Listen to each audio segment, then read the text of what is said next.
Chante-moi la série des grands nombres, ou bien des petits qui sont leur ombre. Voilà, aujourd'hui on va essayer de chanter la chanson des grands nombres et des petits qui sont leurs ombres. On va s'intéresser particulièrement au nombre 20 160. Et on va essayer de voir ses propriétés et l'ombre de quoi il peut être.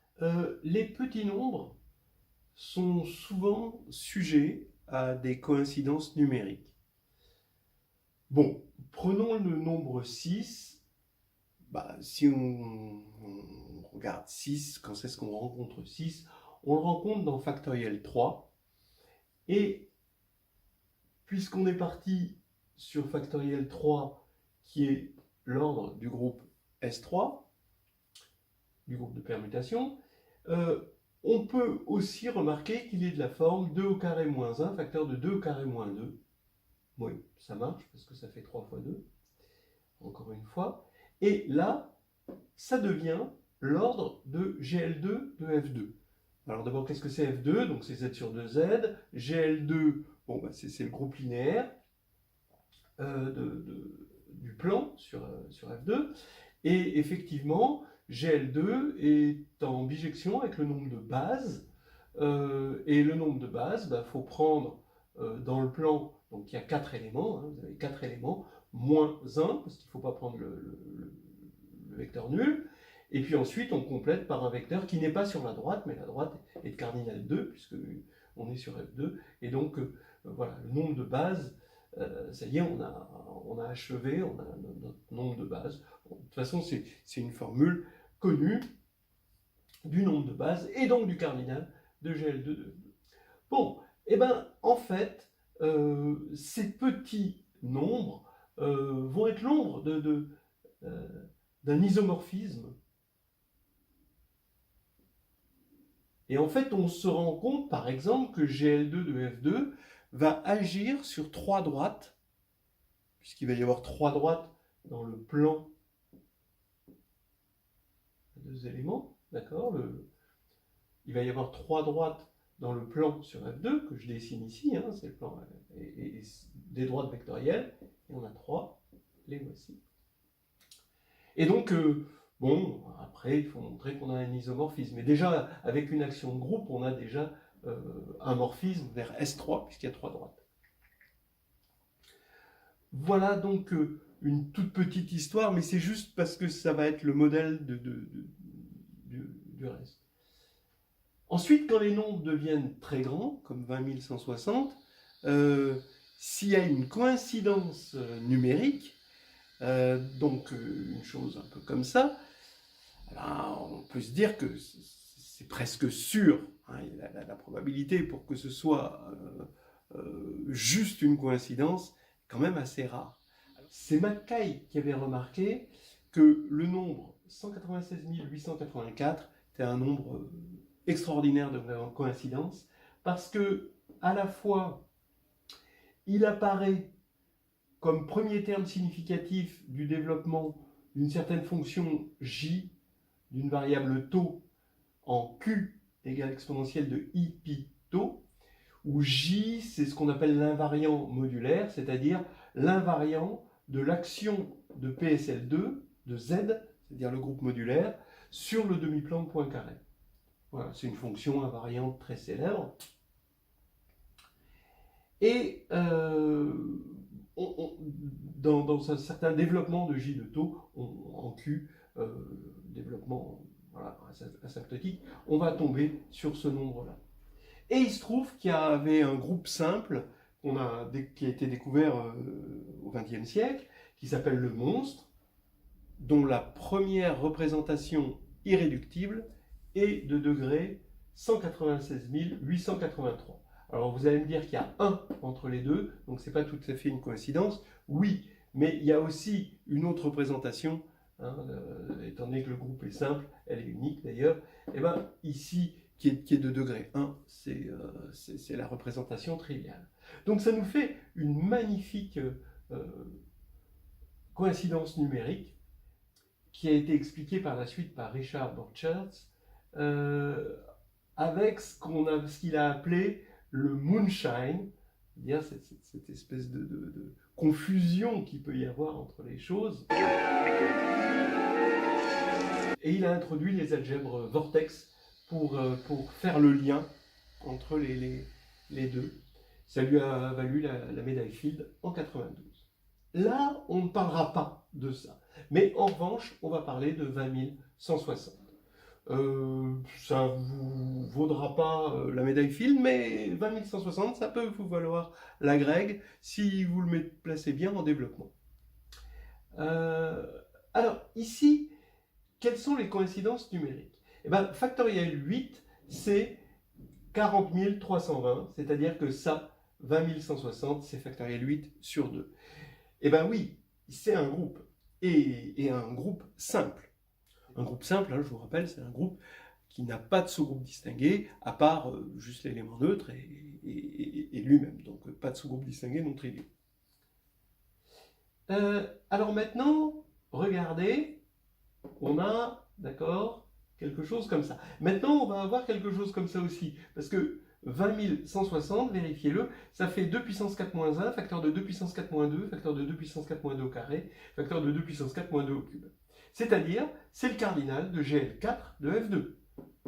Puisque si on prend l'espace sur F2 de dimension 4, bah, le nombre de bases, ce sera bien, bah, il faut commencer par trouver un élément non nul, par choisir pardon, un élément non nul, ensuite prendre un élément qui n'est pas sur la droite engendré par le premier, puis un élément qui n'est pas sur le plan engendré par les deux premiers, etc., etc. Et on a compté le nombre de bases. Une fois qu'on en aura 4, on aura le nombre de bases. Et ici, c'est aussi le cardinal de GL4 de F2. Donc, est-ce que ça veut dire que GL4 de F2 est isomorphe à A8? Alors là, c'est un truc vraiment joli. La réponse est oui. C'est-à-dire que cette égalité n'est pas une réelle coïncidence, comme on pourrait s'en douter, puisque quand même, il faut le faire pour que deux cardinaux de groupe simple soient égaux juste à ça. Bon, c'est qu'il y a un isomorphisme derrière, et que cette égalité, cette coïncidence numérique, provient d'un isomorphisme qui, lui, a sa raison d'être dans la géométrie. Donc, ici, je dis que c'est vrai, on a un isomorphisme entre les groupes GL4 de F2 et A8. La preuve, vous pouvez le trouver dans le chapitre 12 de NH2G2,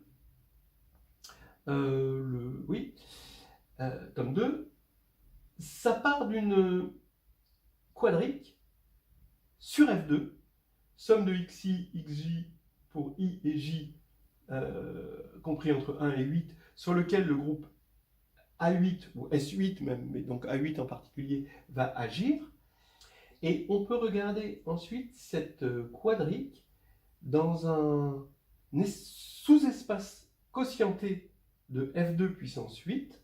D'accord ? Donc là, on était dans F2 puissance 8. Et un espace de dimension 6. C'est quelque chose d'assez simple de réduire cette quadrique dans un espace de dimension 6 et de voir que A8, dans son action là-dessus, préserve cette forme quadratique, préserve cette quadrique et donc devient un élément de SO6. Et ensuite, c'est un truc classique qui utilise le pfaffien, qui fait que SO6 est en général isomorphe à un groupe linéaire en dimension 4. Donc, voilà des petites choses qui, à partir d'une coïncidence numérique, nous amènent à des choses très profondes. Et beaucoup de mathématiciens bon, je pense entre autres à Bertram Constant, sont très marqués par les coïncidences numériques et ont réussi à trouver des pépites grâce à ces coïncidences. Mais des fois, il y a aussi des pièges. C'est ce qui fait partie du moonshine, en quelque sorte. C'est que des fois, c'est la lune, quoi. Et là, on va parler d'un piège. 20160 possède son petit piège, c'est que c'est aussi égal à 4 puissance 3 moins 1, facteur de 4 puissance 3 moins 4, facteur de 4 puissance 3 moins 4 au carré, sur 3 fois 3. Qu'est-ce que ça veut dire au niveau des groupes? Au niveau des groupes, ça veut dire que, là ici, vous reconnaissez l'ombre de GL3, le numérateur, d'accord? Et maintenant, vous divisez par 3. Alors déjà, diviser par 3, ça veut dire quoi? C'est regarder le cardinal de SL3 de F4. Pourquoi? Parce que GL3, un élément de GL3 de F4, son déterminant, c'est forcément... Alors F4, je vous rappelle, c'est le corps à 4 éléments. Donc si on est dans GL3 de F4, c'est que le déterminant est non nul dans ce corps, dans le corps F4. Donc c'est qu'il y a 3 possibilités. Donc ça veut dire, étant donné que c'est un morphisme de groupe, que SL3 de F4, qui est le noyau du déterminant, va être de cardinal, le cardinal de GL divisé par 3. Et ce 3, c'est 4 moins 1. C'est rien d'autre que 4 moins 1. 4, le cardinal du corps, auquel on a enlevé 1. Bon, alors maintenant, il faut expliquer comment on divise par 3. Eh bien, c'est que si vous regardez les homothéties là-dedans, vous prenez les homothéties, c'est des éléments de la forme, donc puisqu'on est en dimension 3, lambda, lambda, lambda, et des zéros ici. Et quel est le déterminant? C'est lambda 3. Ça, c'est clair. Mais étant donné que vous êtes dans F4 étoile de cardinal 3, d'après Lagrange, vous devez avoir lambda 3 égale 1, puisque c'est un groupe multiplicatif, F4 étoile, à 3 éléments. Donc lambda 3 est égal à 1. Ça veut dire que toutes les homothéties, évidemment de rapport non nul, sont dans SL3 de F4. Et donc ça veut dire que SL3 de F4, on peut le quotienter par le sous-groupe des homothéties, que je symbolise par F4 étoile, et ce sous-groupe est forcément distingué, parce que les homothéties, c'est le centre, en fait, donc ça commute avec tout le monde, et donc c'est un groupe distingué. Donc c'est comme ça qu'on construit le fameux groupe PSL3 de F4, et là on se dit, lui est simple, lui est simple.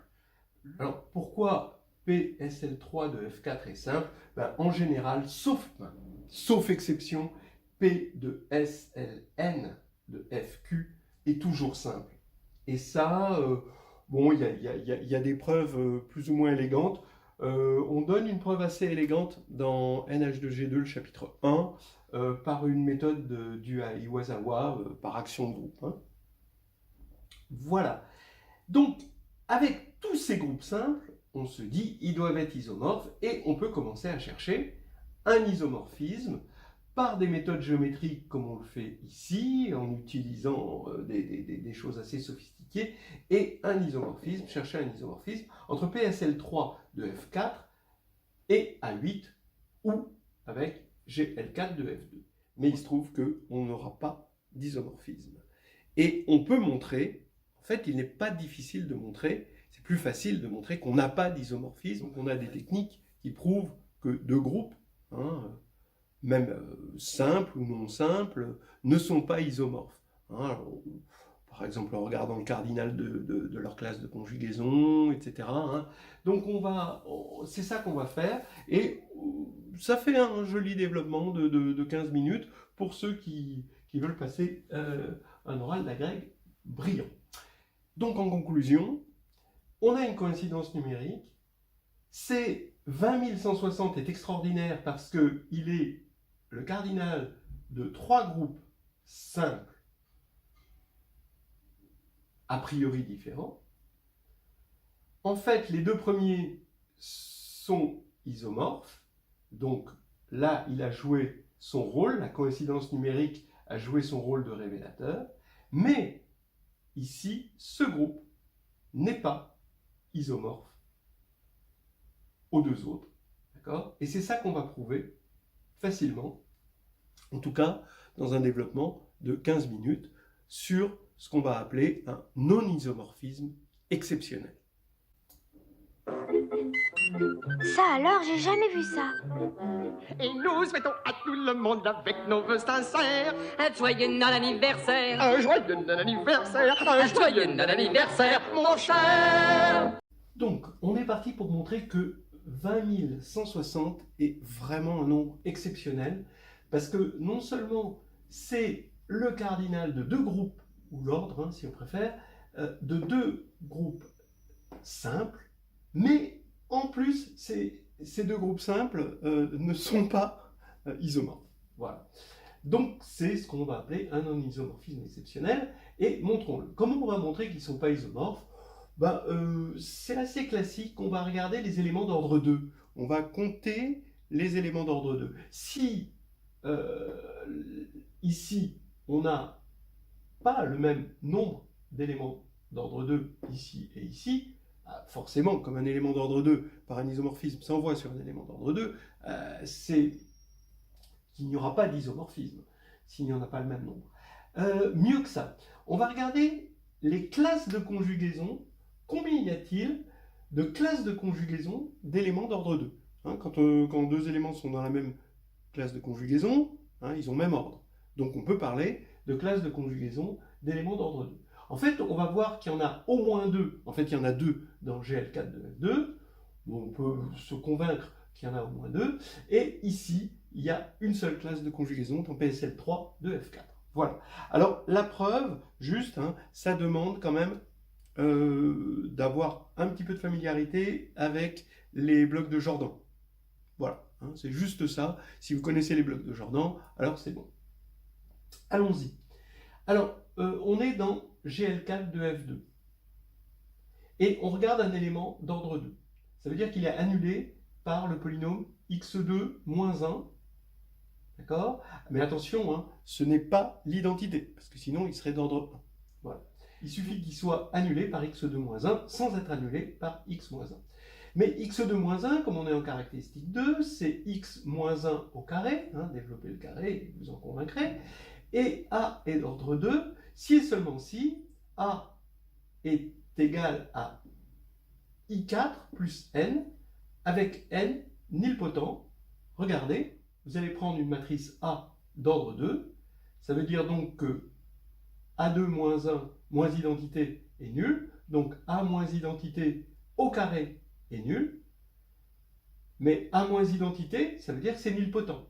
Et nilpotent avec N2 égale 0. Mais attention, si N égale 0, alors on aura l'identité. Donc ce ne sera pas d'ordre 2, ce sera simplement annulé par la puissance 2. Donc ici, hein, voilà la condition nécessaire et suffisante pour que A soit d'ordre 2. D'accord? Maintenant, il suffit donc de regarder quelles sont les nilpotentes telles que N2 égale 0. Eh bien, en fait, on va les regarder modulo conjugaison, parce que ici, on sait que dans toute classe de conjugaison de nilpotents, il y a toujours un bloc de Jordan. Et regardez ces deux blocs de Jordan-là. Donc ici, c'est ce bloc avec celui-ci et celui-ci, et là c'est ces deux blocs-là. Voilà. Donc ça veut dire que ces deux matrices qui sont nilpotentes, qui sont d'indice 2, toutes les deux, eh bien, ne sont pas dans la même classe de conjugaison pour GL4 de F2, hein, pour action par conjugaison de GL4 de F2. Ce qui va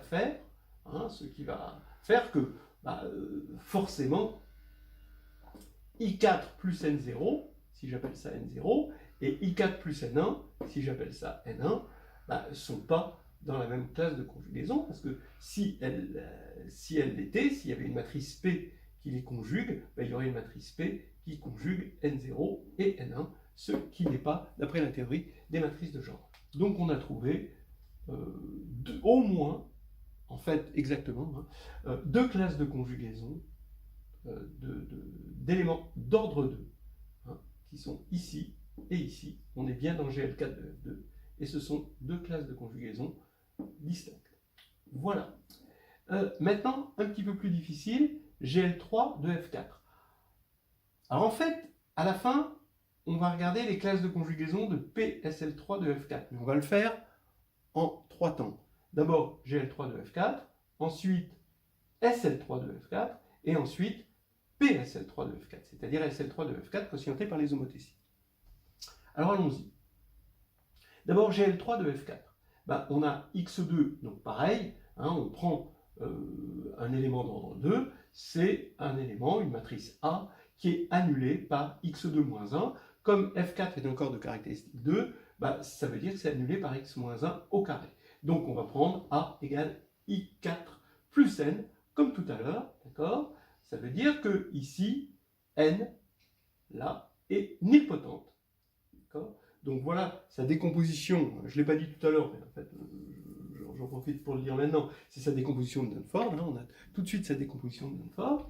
Et ce qu'on veut, c'est que N soit d'indice 2. Hein, donc que N2 soit égal à 0, sans que N soit égal à 0, sinon A ne serait pas d'ordre 2, mais simplement d'ordre 1. Alors, maintenant, on est en dimension 3. Donc on ne va pas avoir ce contre-exemple-là.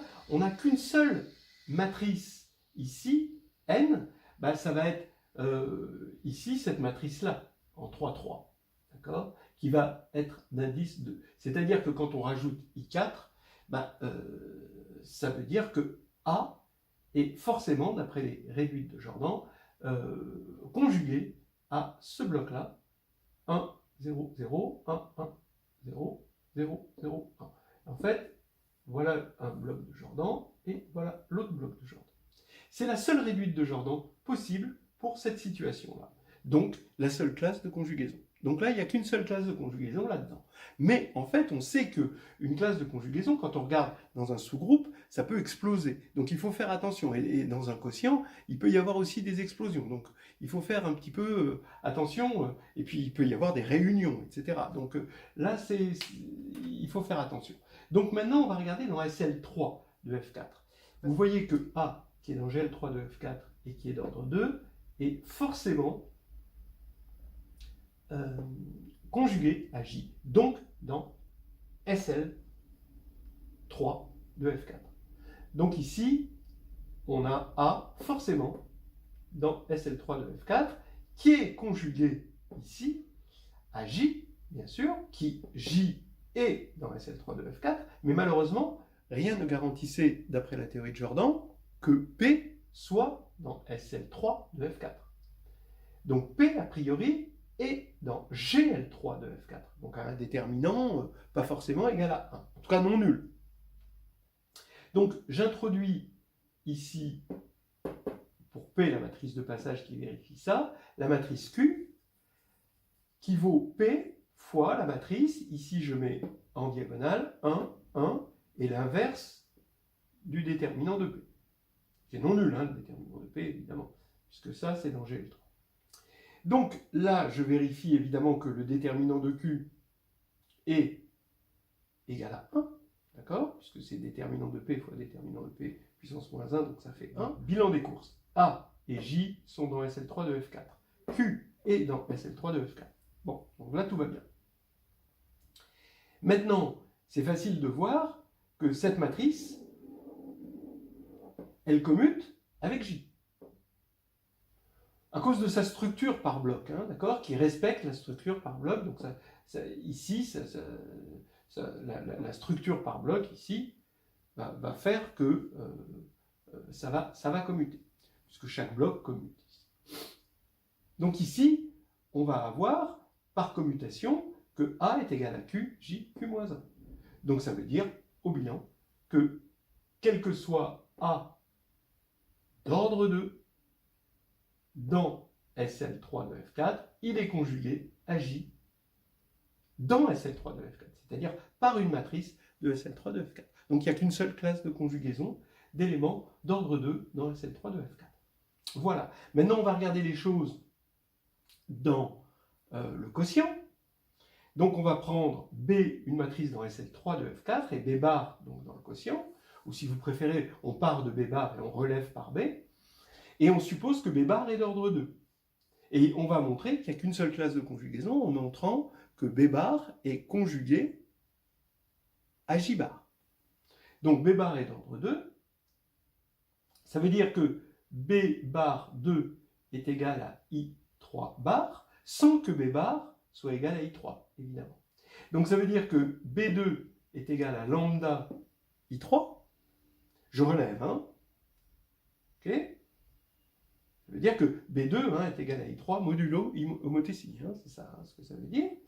Mais maintenant, je vais utiliser le Frobenius. C'est-à-dire qu'on a un morphisme de corps entre F4 et F4, puisque F4 est caractéristique 2, qui ont à X associe X2.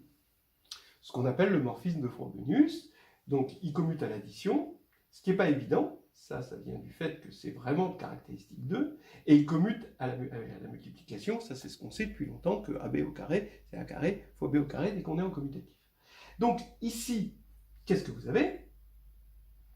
Vous avez un morphisme qui est injectif, donc surjectif, puisqu'on a le même cardinal.